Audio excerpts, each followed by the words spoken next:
Hey guys, Avali May with ESPN Esports, and I'm here with Fnatic Bwipo after your win against G-Rex. And it's your first. How was your first game at Worlds? It was great. I had a lot of fun actually. Like I actually enjoyed myself. Imagine that. You know, like you go on stage, high pressure game, everyone's like, oh, he needs to perform or else Soaz is playing for the rest of the tournament, all this stuff.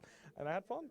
And if there's one person who relieved a little bit of that pressure, it was Brox in the jungle on Lee Sin. What's it like playing with such a capable jungler as a teammate?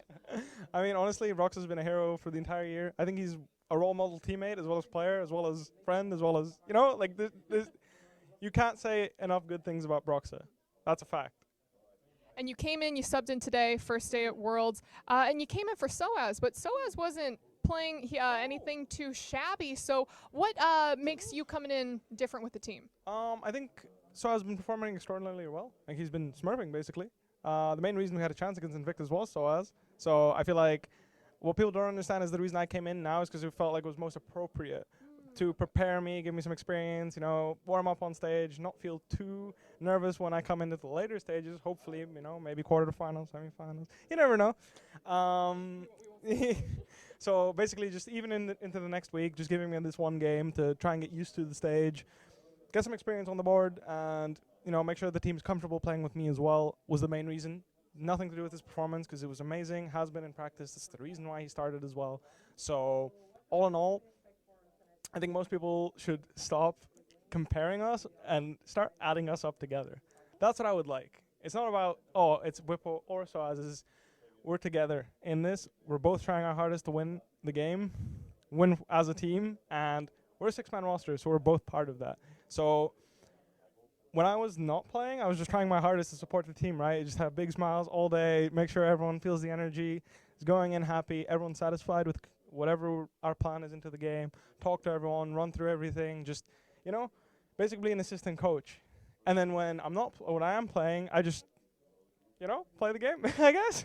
I absolutely love that. I love the teamwork, the camaraderie around that. Yeah. But there was one specific moment in the game that I kind of want to ask you about, and it was that top lane. They tried to dive you with two people, and you just tell me what happened. I mean, what happened was we just won. Like, I don't know. It was really weird.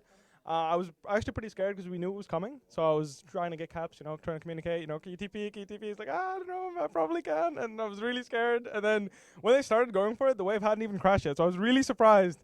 I was like, you saw my reaction, right? Like, yeah, that's literally how that was just my reaction, right? I was like, huh? They went for that? And then I felt like the game from there was pretty good. Immediately after, like, some fight happened bot lane, I TP'd in, and I can hardly remember, but I know I got too excited and I ran into the turret and died because I wanted more kills. So all in all, I was just really excited because the game started off really well for us. Because I feel like, yeah, it's just everything went according to plan, and I just had fun. It was great. It was great. It was great for us watching, too. A lot of hypey plays. But, I mean, with this win, you guys are now 2-1. G2 is also now 2-1. Vitality is still in there. What do you think are EU's overall chances of getting out of groups? Getting out of groups are pretty realistic, I think. I'd be surprised, actually, if G2 keeps getting away with this. I feel like they're, you know, picking Camille and split pushing, and that's fine, and that's something we tried too. At MSI, and it worked for us at MSI too, but eventually people learned to press ban on Camille. So let's see if G2 can do it with a different champion. Because I'm fairly sure they're not getting that champion again. Same with, like, you know, I'm not going to say it because obviously I want EU to do well, but I see a few reoccurring patterns in what G2 wants to be accomplishing in the game. And I feel like teams will figure this out and make it a little harder for them. So I'd like to see some resilience coming out from them, have some, you know, dig into those champion pools and bring us something spicy. Do you think there's almost an element of slight disrespect, not banning Hjarnen's Heimerdinger, not banning Jizuke's Echo? I don't think that's necessarily disrespect. I feel like, you know, at the end of the day, it's game one of the tournament. You're going to face the team again. If you can beat it once, it'll make the draft of the second time around easier, right?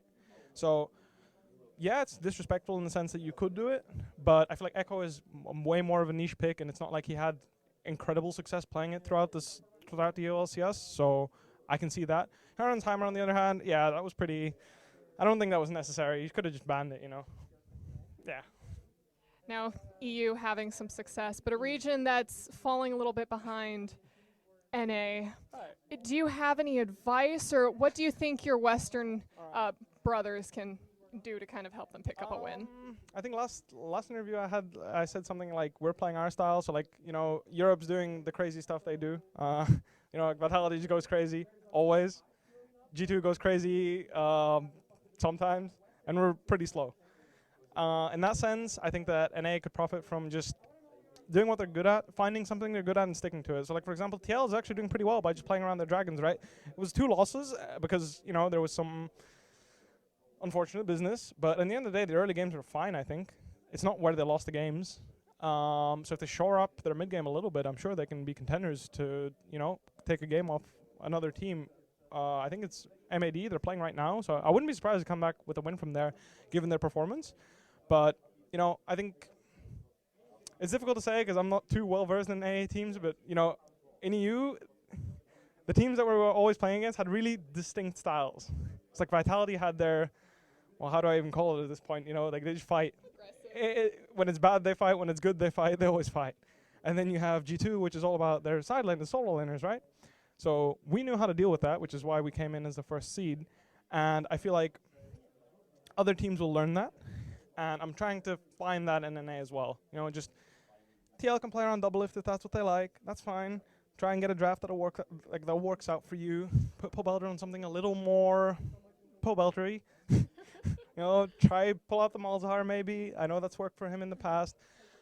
Just this type of stuff, you know, just try and find what works for you guys, because at the end of the day, you're playing League of Legends, right? You don't have to do what the enemy team is good at. You can just do what you're good at yourself, and that usually works out. At least it has for us. It does. Bwipo, thank you so much for taking the time to talk to us, and that's it for us here. But for more League, stick around at ESPN Esports. Thank you.